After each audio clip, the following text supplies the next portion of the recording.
Hello and welcome back to Continental Club, where we discuss the hottest topics in European football every Thursday on Football Daily. Welcome to another show. Welcome back to the show. Henry Hill and Michael McCubbin, your regular lineup for the last 3 or 4 years, maybe. Pretty much, on this show. It's been a long time. It's been a beautiful marathon. Speaking of marathons, our very own marathon man, Henry Hill, wearing a lovely brown shirt, kind of blending into the chair there. Yeah, last week I had a purple t-shirt to blend in with the camera. This way I thought it'd be more of a floating head today. An expert in camouflage. I'm all right. I'm very unfit though, so I'm not in a marathon state. But how are you, Diggs? Right. I'm good. Yeah, equally quite unfit actually. I think it's the food at Sky. Yeah. It's not very good for you. There is a lot of different versions of potato and burger, which I do enjoy, but I'm so greedy. So greedy. Yeah. McCubbs, how are you? Similarly, very unhealthy. Very, very unhealthy. Our life expectancy on here is just shrinking. Yeah, pretty much. I am feeling in my 4th decade now. Very much feeling that. But all good otherwise, Diggs. All good. How about yourself? All good. Excited for today's episode, even though it is a little bit of a depressing one, guys. I can't lie to you. After the success of Brilliant Business a few weeks ago, I think it actually had a catchier name, the best deals of the summer so far. Today we're doing Terrible Business, the worst deals of the summer so far. Now, I put out the tweet yesterday, so on Wednesday, and you responded in your droves with some really good suggestions and some suggestions that will make the list that we won't necessarily agree with. So just because they come up doesn't necessarily mean we are in agreement with you guys. The first one, McCubbs, let's kick off. Yeah. This came in from Ball Talk. Joselu, a loan to Real Madrid. Does this warrant being included in one of the worst deals of the summer?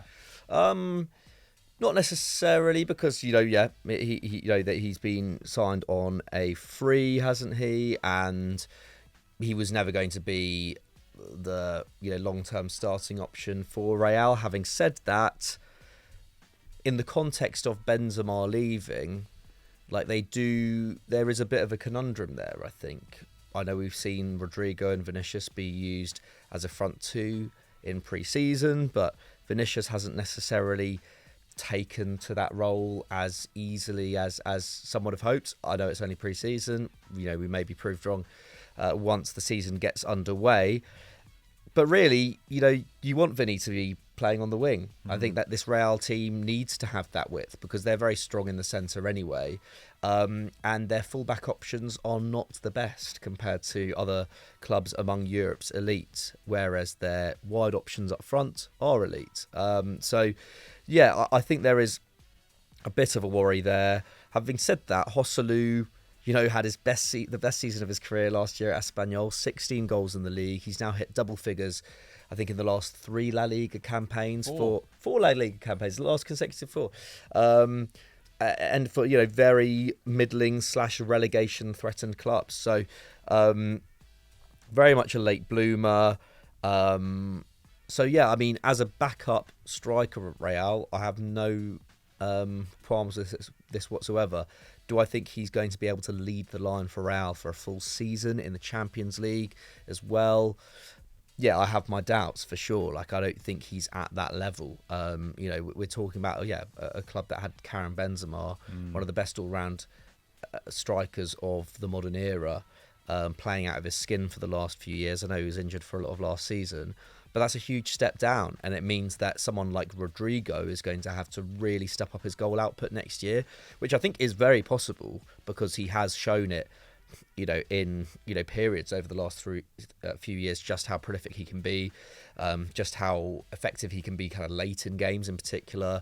There is a lot of quality there, and I do think this is going to be, I do feel like this will be the season where he explodes, but there is also a chance that doesn't happen because he is still really young. He's got a lot of football under his belt, but he's still super young, and maybe we'll see more goal output from midfield with Bellingham there, but again, Bellingham hasn't hit double figures in a season yet, and he's still only 19, and he's bedding into a new team with a new system.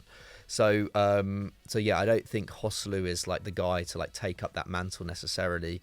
I think that the thing is that there were options out there, weren't there? Roberto Firmino was linked at the start of the summer. He seemed like the perfect Karim Benzema replacement, not at his level, but in terms of the work that he can do off the ball, in terms of the work that he can do between the lines, seemed like the perfect player. And Joselu, despite his goal record, is not really a striker who does the work between the lines, and he is pretty old now. So it feels like Real could have got a better stopgap, given that Mbappe was always going to be really, really hard to get out of PSG this summer.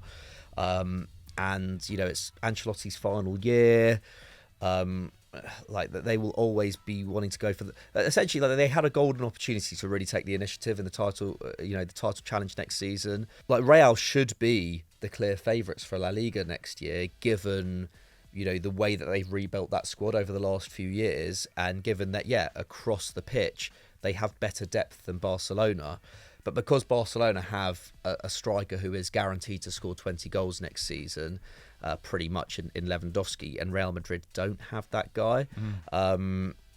It just means that you can't predict them 100% to be front runners. So in that sense, I just think Real have so far not invested well enough in that position. Is that Joselu's fault? No. Do I think Joselu is?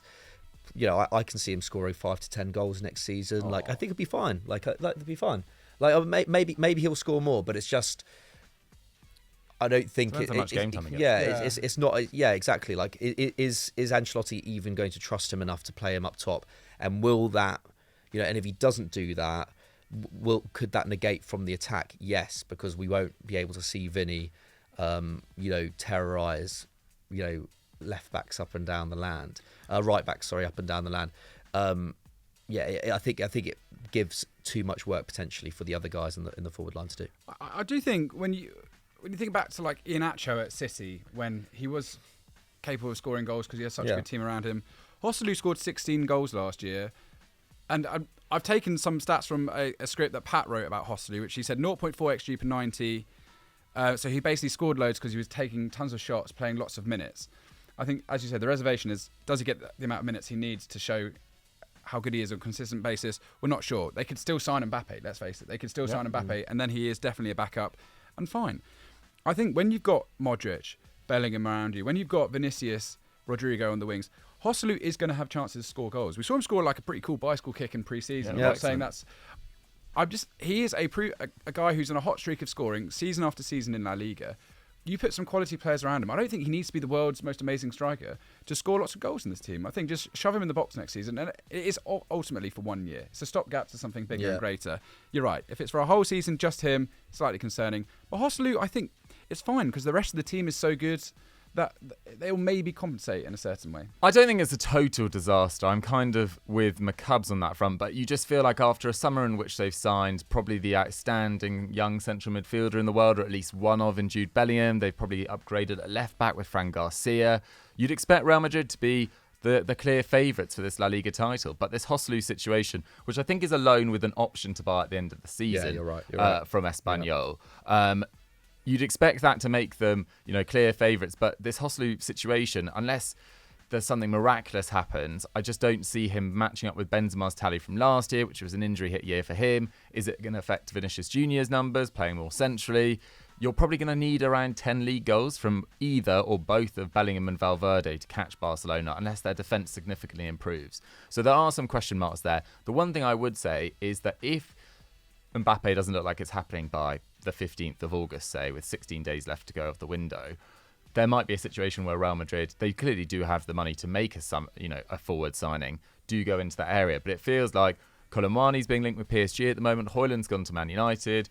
Bayern seem close to Harry Kane, or the closest to Harry Kane out of all those clubs. The options are thinning out. So it's a little bit of a concern for Real Madrid fans. Real Madrid fans, let us know, where do you stand on the Joselu deal? Let's move on to Felix Nmecha, a £25.8 million move to Borussia Dortmund. Yeah. This came in from Scott Tyler, 22, Henry. Where do you sit on this? Do you think it's a bad deal? And well, yeah, what do you think? It's interesting. I'll actually do Sabitzer as well, because it kind of ties in the fact that they've gone in and got two midfielders, because that came in from Shosh GN. Nmecha, not very proven, ultimately. Yeah. He's had kind of, last year from November onwards, he was playing a lot of minutes for Wolfsburg, and then he played a bit the season before that, but then actually his career before that was spent in Premier League 2 for Manchester City, because him and his brother came through, played for England youth and now playing for Germany. So he's playing for Germany now. £25.8 million is quite a big fee for him, especially because they were almost going to get the Edson Alvarez deal over the line. But ultimately it looks like they decided to sort of spread their money between Sabitzer and Nmecha and rely on Emre Can as the holding midfielder. That's who we saw. They do have Salier's Can as well, don't they? I guess he didn't have as big an impact as they thought. Chan's who's been starting week in, week out in that holding role in pre-season. And probably a bit more experienced of the two. You never know, Chan. But yeah, Nmecha, really interesting player to watch. Very stylistic on the ball. It took him a long time to actually find the position where he was suited. I think Koch said once they found his position in midfield, that's where they really saw him flourish. 3 goals, 5 assists last season. If you look at kind of his numbers, he's got great take on numbers, as you'd expect from a really good dribbler. He gets into the penalty area quite a lot, 2 touches in the penalty area per 90. Dominates that right-hand side. If you look at his heat map, he's often in his own half and pushing up the pitch. So yeah, he was one of the main people pushing that Wolfsburg side forward last season. I don't mind this. He hasn't played lots of football, as I said, but I just think that it's really hard to replace Jude Bellingham. And I think they've gone in and got 2 players to try and do that job for them. I was reading a really interesting interview of Julian Brandt, who was basically saying how much that title failure hit them last season and how a lot of them have taken a look at each other and realised like they all need to step up and be the leader on the pitch. Brandt included. He's now become one of the more senior members of that squad now. And he was good last season. He was. Right. And he's got the ability to sort of score plenty of goals in there. And that's why I think like the Sabitzer deal is fine. We're talking about someone who's played at Bayern Munich at the very top level now. He was a leader at RB Leipzig. And Manchester United, he scored more goals for Manchester United than he did in his whole periods at Bayern Munich now. So yeah, I'm pretty sure he's the captain of Austria too. I mean, correct me if I'm wrong. So yeah, like big assist merchant as well. He's looked really sharp in pre-season. I think he was great in the victory over Manchester United. I know pre-season is what it is. You can't read into it too much, whatever. But still, like it's he's such a known entity, isn't he? The Bully. Like there's no. It feels unlikely that he'll fail at somewhat like Dortmund. And also we gotta need to remember there's not only Bellingham there replacing, also like De Hood went to Brighton, didn't he? Yeah. So like, yeah, there's a lot of space to fill there, but ultimately I think in terms of depth they've done okay there. But Nmecha, like you say, he is a bit of an unknown. For £42 million roughly, they've got a unknown potentially could be great. We're not. Let's face it. He's starting out in his career. Could be very exciting. Obviously, the German national team, which is teetering, male and female at the moment. He's playing for them as well. So clearly, like Hansi Flick rates him too. Sabitzer, I don't think there's much else to say about Sabitzer. I mean, he hit 8 league goals 4 times for Leipzig. So I guess unleashed a bit further forward, which is where I'm assuming he's going to be playing this year. As you said, Ozcan also in defensive midfield. I think for £42 million to get an experience and a promising midfielder isn't a bad piece of business by Borussia Dortmund. So I'm not really down on either of these moves. If you had to rate the worst transfer, I'd maybe say Nmecha out of the two, just because I thought the fee was a bit much. He was linked with Newcastle, but I never really thought that was going to happen. But yeah, he's a very interesting player, and I'm excited to see at a high level how he's going to step up in this Dortmund side. But that whole team has all to do next year. They've all got to step up as a group of players and prove that they're not a bottle job, because that's essentially what happened last season. They had the clearest opportunity to win a Bundesliga in a decade. All they had to do was beat Mainz, and they couldn't do it. And that's going to take a toll on a lot of the players, which is why I don't think getting experience and some fresh bodies through the door, I think it's good. It's just, is turning down the Edson Alvarez deal a bad idea? That's what we'll ultimately find out later on if the defensive players aren't up to it. But yeah, in principle, I'm not as down on either of these transfers as perhaps some of us are, but I understand why they've been submitted. I do think I think they missed a trick with Edson Alvarez there. I think he would have been such a good long-term option for them at defensive midfield, unless Salier's Chan is going to be given a bigger role next year. But like, as for title talk, man, it just feels unlikely. It felt like that was Dortmund's chance, didn't it? It felt like everything was kind of falling into place for them next year, and the attack did get much better towards the end of the season, and I think that's where a lot of the excitement is around this Dortmund side. But like, how much better can that attack really get like next year? Like the best, for sure. I think it can get better. It can get better, but I think the best you can hope really with Dortmund is for them to be as productive in an attacking sense throughout the entire season. And is that enough to topple what will be a better Bayern Munich side under Thomas Tuchel, with potentially Harry Kane coming in? It feels unlikely to me. Sadly, because I think even last year it was unlikely, and they just we're in some ways a little bit lucky to get to even be in the position to win the title. But not to say that these are bad deals, but it's just it's such a big ask for Dortmund. I think after losing 3 massive players in consecutive summers, Sancho, Haaland, Bellingham, Guerrero's gone now as well. I still think they need an extra midfield body, to be totally honest, but we'll see where we're at with Dortmund. I think there is the potential. Donny Marlon looked much better last year. Adeyemi's going to get better. Moukoko. I think they could finish second. Leipzig have lost a lot of top talent as well, but I just don't see a title for them really, particularly if Bayern manage to land Kean as well. Right, let's move on to Josh Davis's suggestion of Arta, who has joined Fiorentina on loan from Juventus. Juventus once again delighted to get Arta's wages off the books. Horrible loan at Liverpool last year. Felt very sorry for him. Signed on deadline day. They clearly needed midfield bodies. He wasn't fit at all last season. I think he played 13 minutes in the league and Champions League for Liverpool. I think he played 13 minutes full stop, which was in Liverpool's first Champions League game against Napoli. I can't even remember it. I don't think I ever saw him take the pitch in a red shirt. He's only played 2,100 league minutes in the last 3 campaigns, and he hasn't played over 1,500 league minutes since arriving in a single season, since arriving in Europe from Gremio. Such high promise, supposedly the next Iniesta.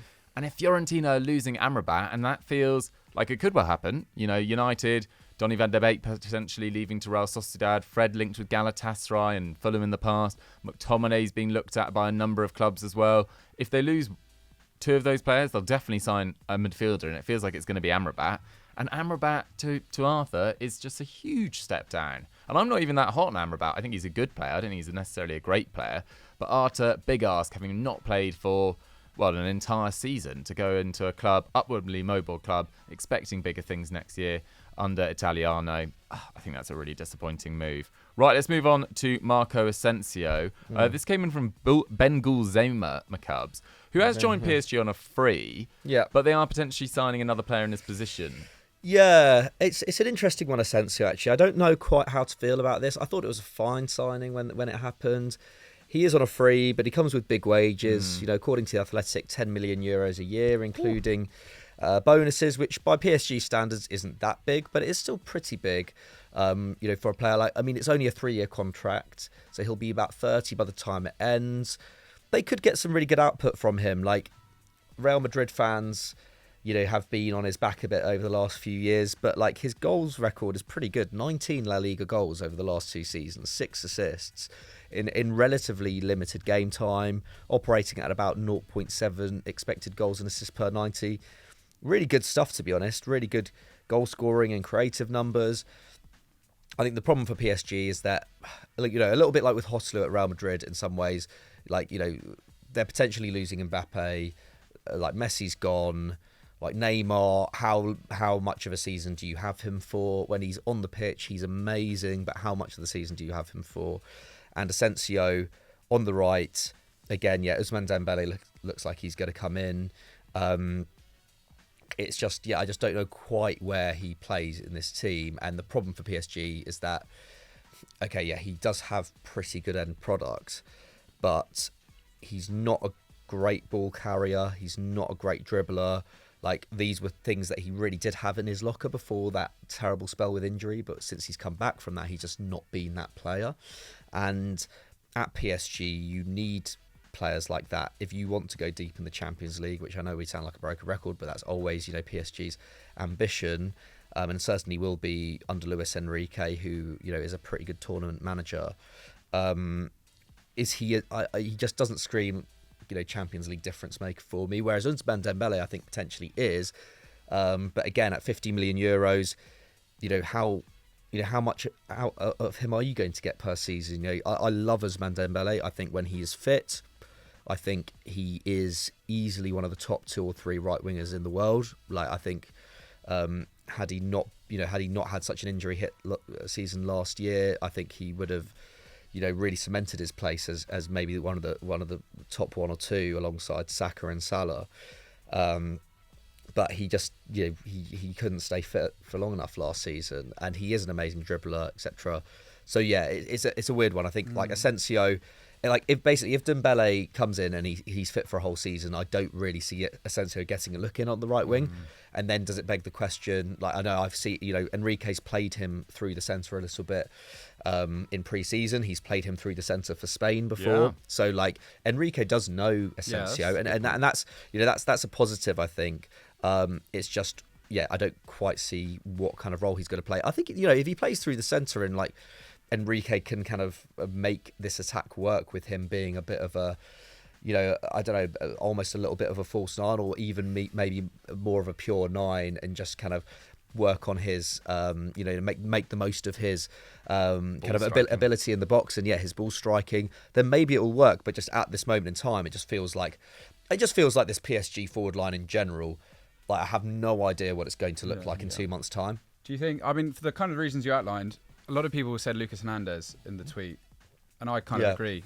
For 55 million euros, whatever it is. I think it was 45, right? 45. Or maybe it's 55 with add-ons. But even so, a guy that's chronically injured. Is this? I like the Skriniar move. I think that's good. But then you've bought. I know they want to build a French core in that side, but is Lucas Hernandez really the answer to that defence for that much money?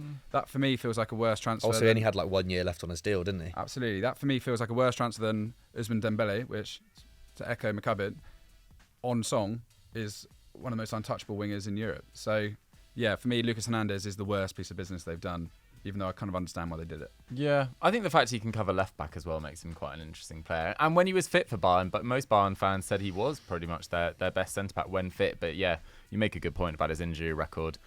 I think PSG, there's a potential that they could maybe play 4-2-3-1 and play Asensio as a 10 with Neymar on the left, and then maybe sign a striker in the last month of the window with maybe Colomwani. Maybe Ekitike gets more minutes, and Dembele. It'll be cool to see what happens with Ekitike this year, because I do still hold out hope for him. Like I think he got I think that move got a lot of stick just because he wasn't that proven, and he was having to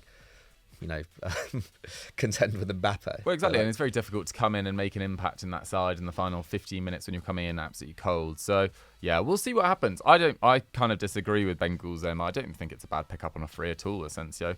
Again, not necessarily the best injury record, which is a little bit of a thing that's being frequently mentioned with his PSG signings. Right, let's talk about Sergej Milinkovic-Savic, Henry. Al Hilal, £34.3 million. This comes in from Kulu Sexy. I think that's mainly just out of disappointment rather than a bad move. I mean, if you're an Al Hilal fan, you're loving this you're transfer. delighted. This is great. Yeah. I mean, what a midfield they're building. It is. I mean, next to Ruben Neves, and even with Malcolm in that side, they are going to be good. I mean, it is quite a fun side they're putting together. Yeah, as you said, the reason people are upset about this is the fact that a 28-year-old guy in his prime who's got 57 goals and 45 assists in his time at Lazio, twice named in the Serie A Team of the Year. I think once the midfielder of the season, of the campaign for Serie A. And he's gone to Saudi Arabia. I mean, I like you said, we could say this for every Saudi transfer, so I'm going to keep it brief, really. Claudio Lotito, the kind of fiery president of Lazio, inferred that he's basically done it for money. He said he begged him to let him go at this point. He also said that he rejected a £140 million bid from AC Milan in 2018 for him as well. 140, which seems like complete nonsense. When they were going through financial issues. Yeah, I mean, that's exactly my point. So who knows, really, if he sounds quite bitter about the Milinkovic-Savic thing. I just feel like there was definitely a bigger club for him. Apparently no one else in Italy bid the amount of money which they wanted to let him go. Fair enough. Like, if you're Lazio's perspective, you're going to sell him to Saudi Arabia, get him out, not to your rivals, bank that money. They're struggling to reinvest that across the entire squad. I took a quote from Emmett Gates of Forbes, which I thought was really interesting. Serie A continues to sleepwalk from one calamity to the next, a potent cocktail of scandal, incompetence, ever-decreasing TV money, and the failure to tackle modernisation head-on has reduced Serie A to a league financially broken and failing to keep up. Now, I think that's quite a strong sentiment. I still think that's... I know they had a Champions League finalist last season. 2 semi-finals. Obviously, it is hamstrung by the fact, like, they need Euro 2032 or something like that. They need an incentive to build new stadiums to kind of bring Italian football, because their ability to kind of generate money and economic levers, as it were, is lacking. And I think the point is this transfer was related to that quote, because they were saying, look, Serie A, although it hasn't quite been attacked in the same way as the Premier League so far, it is ultimately very vulnerable to the advances of something like Saudi Arabia, who have got money to burn, where the Italian league is struggling. So that's why it's kind of like a sign of that Milinkovic-Savic would want to leave to go to a top division, to a Saudi club. But at the same time, other players are doing it too. You can't begrudge him 20 million euros a year in wages. If that's what he wants to do, that's what he wants to do. But yeah, it's a shame just because we've talked about this guy for so long and now we're not even going to see what he can do at a very, very top club. Yeah, I mean, how much Champions League football has he played? That's the thing. Like, and he was... A couple of seasons, maybe? Yeah, at most. And he would have had another season in it, had he stayed at Lazio. Yeah, I think that's just the thing with Savic, isn't it? Like, we just would have liked to have seen him play at a proper elite club. But at the same time, like, Lazio just priced him out for far too long, and that's the thing. Like, you say like, great, Lazio got him out, but like in the end, like they didn't even get a particularly good fee for him. Like they priced him out for so many years, and yes, he was very important for them, but he wasn't irreplaceably important for that side, I don't think. Like, they had, someone in Ciro Immobile who was putting up 30 goals a season at points. Like, they could have got 60 or 70 million for him at some point in the last 2 to 3 years. They've ended up getting 40 million euros. Like, I think Lazio did miss a trick in the end. Yeah, I mean, dude, there's Jay Spursey's put in Ruben Neves. It's essentially the same story, more or less, isn't it? No, it is. I think that's just again, it's a player in his prime who hasn't played in the Champions League for years. Made his debut in that competition as a 17-year-old. I still think he's the youngest ever Portuguese player to play in that competition. He was captaining Porto in that competition at 18. I think he's the youngest of 50 appearances for Porto, which is quite some record given the talent that came through that club. Look, Wolves got a massive fee for Ruben Neves, £47 million, which they need apparently because of their FFP issues. We've seen an absolute exodus of their top talent. Nathan Collins, Moutinho, Neves, Raul Jimenez, players, more bit part players like Adama Traore, Diego Costa. I really worry for Wolves, but it just felt like Ruben Neves should have been playing in the Champions League. But as you say, Henry, same as Milinkovic-Savic, if they want to go and earn this money in Saudi Arabia, I mean, they're already incredibly wealthy individuals, then you can't really say too much more about it. The next player I wanted to talk about was Ruben Loftus-Cheek. This comes in from Newsayer at _BD, sorry. £15 million to Milan. Look, I think I liked this move when it happened, but actually the Tijani Reinders move makes me kind of question why they did it now, because he's quite a similar profile to Reinders and maybe just a slightly more experienced but less of a high ceiling player. Look, he's very good in tight spaces. He's always had very good, anti press resistance, let's say. Also had some quite useful, shifts as a right back or as a right wing back at points in the last couple of years. Never quite recovered after that Achilles rupture, I don't think. Under Maurizio Sarri, there was a point where I was really, really excited about Ruben Loftus-Cheek. That loan spell at Crystal Palace was really, really good as well, prior to the 2018 World Cup, I think that was. But yeah, it just felt like a little bit of a sad end to a Chelsea career, given how highly rated he was in the Chelsea academy. This was a player that people were expecting to sort of not, emulate Frank Lampard, but become that new Chelsea emblem in midfield, and it never quite materialised. But from a Milan perspective, I just think they've signed quite a lot of two very similar midfield profiles, and it puts a lot of pressure on Benacer to stay fit, who is not an elite defensive midfielder, or let's rephrase that. He's not solely a defensive midfielder. Yeah. He's actually very press resistant in his own way, and is a really useful guy in terms of breaking the lines and picking up interesting spaces. So I do slightly worry that Milan could have used this money better elsewhere. I will say just Reinders has come from RZ. That's no disrespect to them, but at least Loftus-Cheek has been playing for Chelsea for a long time. Like, at least he's been around that kind of high achieving system, and I think that's the kind of the winning mentality they're trying to drive into this AC Milan squad. So in that regard, he's a bit more experienced than a lot of the signings they've brought through. I can see, and that fee, if he shows half the ability that we know that he can show, then he looks like a good player. Yeah, I think he's got the potential to be really, really good in Serie A. I just worry that they've left themselves short in defensive midfield. I guess the thing you could say about Milan is that they've, like, even despite that Benacer was out at points last year, wasn't he? Like, they do their defensive structure does tend to kind of hold a bit. Like, it's kind of been their attacking deficiencies that have really let them down. But I mean, I guess this might be quite a good way to go on to Menez 18 suggestion, because I was just thinking about it. Like, there are tons of clubs that have failed to invest in a defensive midfielder this summer. Obviously, we've seeing this with Chelsea at the moment. We've seen it with Milan in terms of they're just kind of going for box to box guys, and I guess Pioli does have a bit of a penchant for kind of box to box midfielders. And David Frattesi, his loan to Inter with that obligation to buy for 25 million euros. I don't think this is a bad deal at all, actually. I don't think it's a bad move at all. I think it might be Menez, famously a Milan fan, maybe a bit salty that they missed out on him. Like 7 goals from 7.8 XG last year. Great for Sassuolo. Super energetic. Like a box-to-box midfielder. Doesn't put that much defensive work in, which I think is a little bit of a worry. And I think this is where it becomes maybe not the best deal for Inter, because they've lost Brozovic and they haven't signed a Brozovic replacement. Like, Frattesi is far more in the Barella mould than he is someone like Brozovic. Maybe even more in the Barella mould than someone like Mkhitaryan. Like, he takes a ton of touches in the box. He spends, a lot of time on that right-hand side in the half space. He's very, very tenacious, but he makes 2.5 tackles and interceptions a game, not huge for a central midfielder. So he is very attack-minded, although he does put himself about a lot.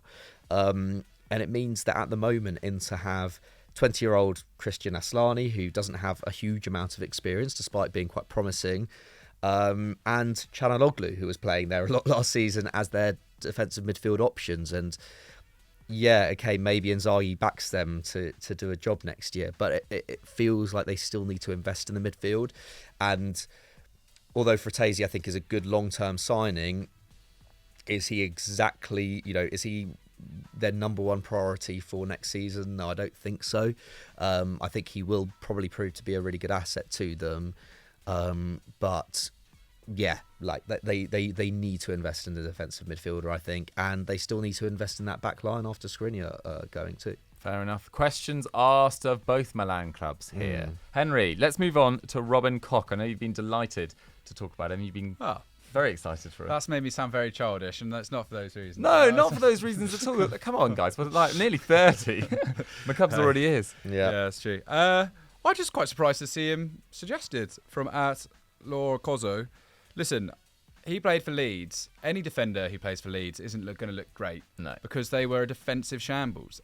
Marcelo Bielsa said he needed a whole new squad to maintain the level that he was used to. That he didn't get it.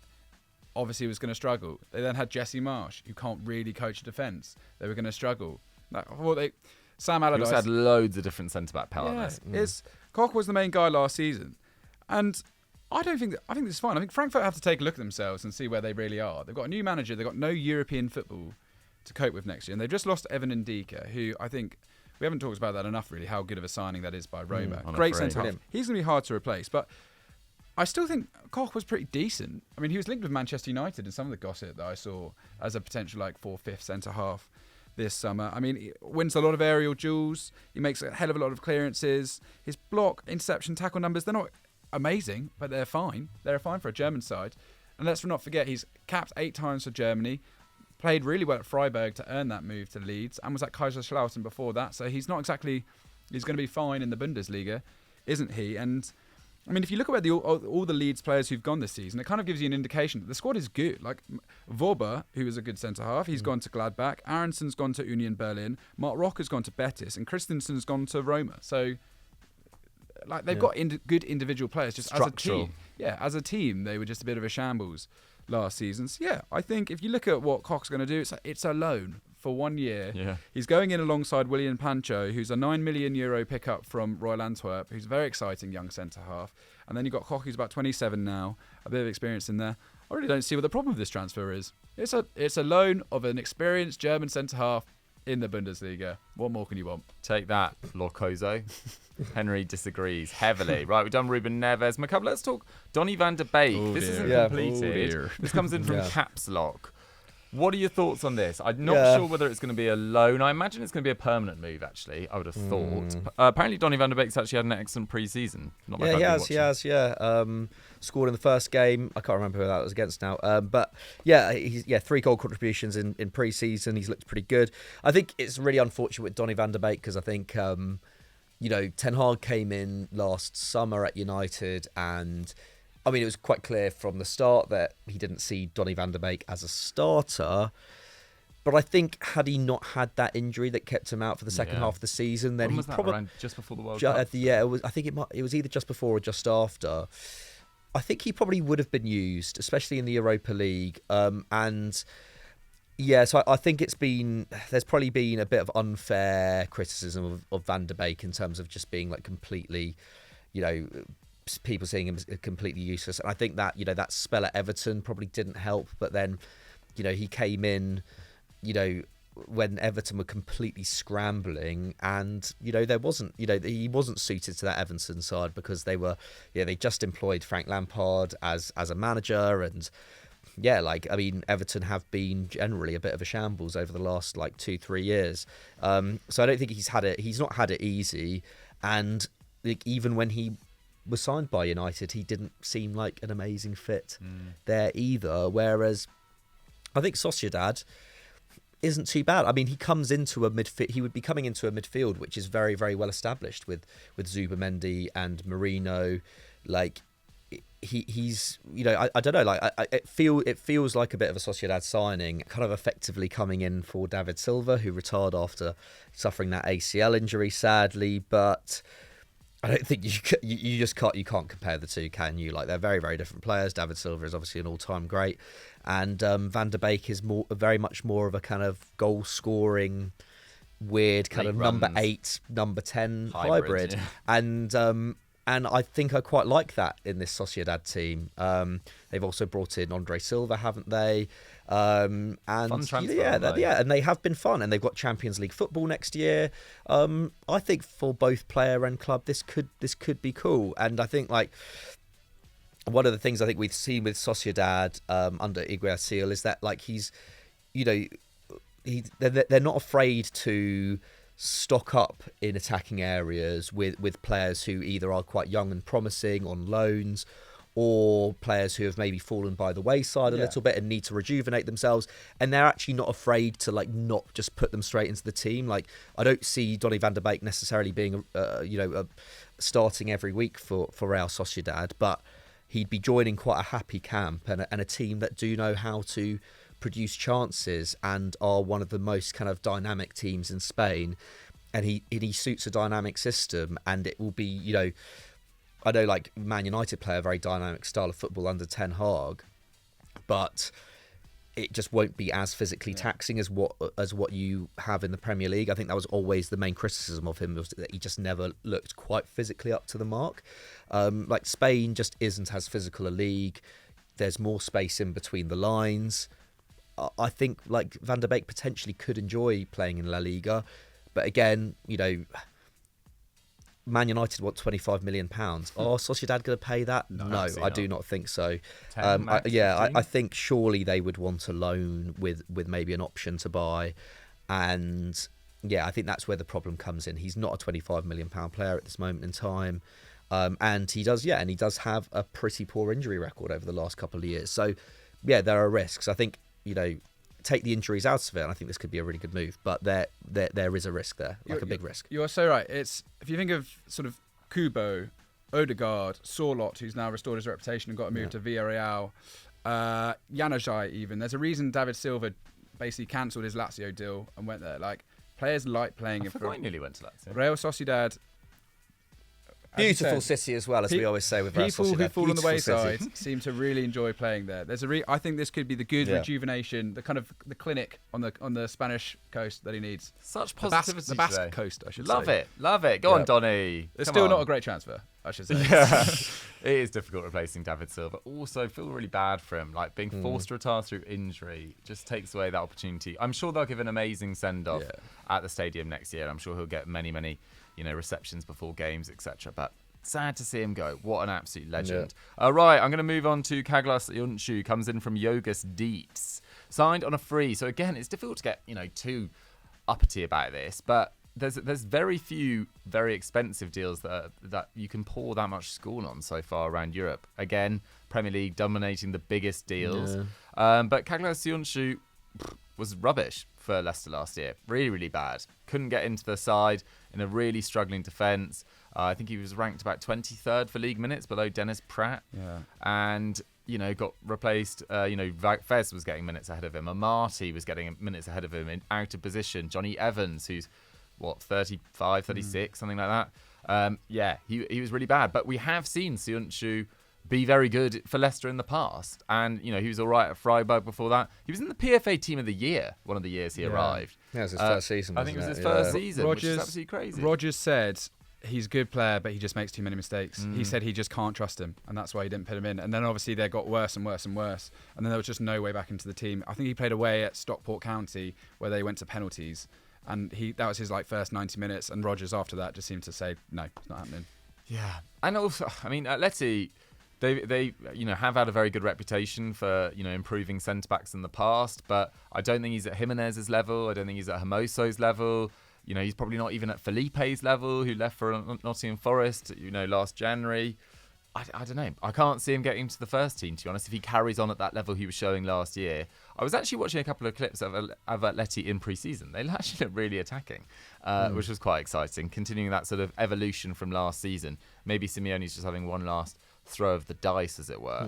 But yeah, Soyuncu, not so impressed with that. We've talked about Sabitzer. Now, Henry, Lewis Openda, this seems mental because we have been talking about him as one of the players to sign. But £36 million, is that a lot when you've already got Sesko? This comes in from 2702 Asphyxiator. It's the same with Tom Myers 1739 suggestion of Kim and Jae. Both the narrative is bad use of funds, essentially. With Openda, I think this is a great transfer. I think someone else going to Real Sociedad, Andre Silva, he's on his way there. So that's another striker out of that Leipzig system, because we were saying, they've got so many strikers. At the end of the day, Leipzig are trying to level up to be title challengers in the Bundesliga. They've got a guy who's in such a hot run of form, 21 goals in Liga last season. Liga always translates very well to the Bundesliga. We've seen it time and time again. And he was also great for Vitesse. Before that, I know they got Benjamin Šeško in, but he's quite a young guy, isn't he? Yeah. He's less experienced. Exactly, less experienced. Pretty good goal return for Salzburg over the few years, and scored an absolute wonder goal for Slovenia, which against Sweden, that people should look out for. But yeah, it's like Van Basten-esque volley. It's so good. But yeah, and they've still got creativity behind Baumgartner, Forsberg, who just consistently seems to go on and on. Yeah, Dani Olmo's not going anywhere. I love Dani Olmo. He's such a good player. I think he's a really good player too, and he plays all the time for Spain, doesn't he? So yeah, I don't really see the problem with this. They've got a guy that can play anywhere. We had Pat on here the other day saying what an amazing transfer it is, and I completely agree. So I really don't agree with Asphyxiator there, and I also don't agree with Tom Myers for Kim and Jae. They've got one of the best defender in Serie A last season, and they're sticking him next to Matthias de Ligt, and like you were saying on Sunday Vibes, what a partnership that could be next season. Be mad. They're saying bad use of funds. He cost 55 million euros. Who? Kim and Jae? Kim and Jae. I think it's just if they're can't land this really top striker, did they need to sign Kim and Jae in the way they needed a striker? Yeah. I think is the argument.